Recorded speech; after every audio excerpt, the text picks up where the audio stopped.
yo siempre he visto una programación en Tarrasa maravillosa, y lo que tengo que decir es que de los pocos festivales, de las pocas programaciones de danza, que siempre cuenta con grandes compañías y cuenta siempre con la danza española.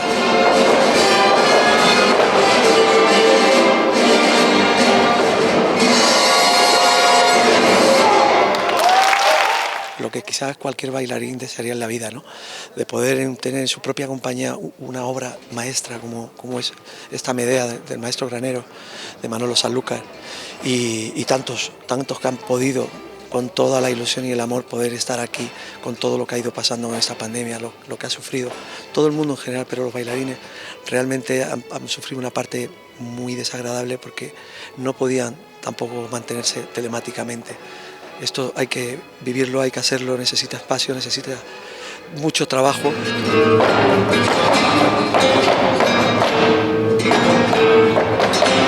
Que tú puedes saber o no saber la historia de Medea, puedes haberte leído la obra de teatro o no, o puedes tener alguna intuición, pero te va a llegar.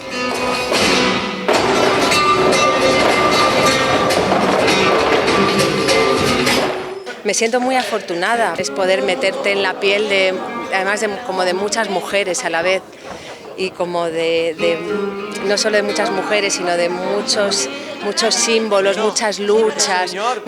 Es muy grande el personaje, no es solo una mujer traicionada y vengativa y asesina, es que va por encima de eso. Entonces, bueno.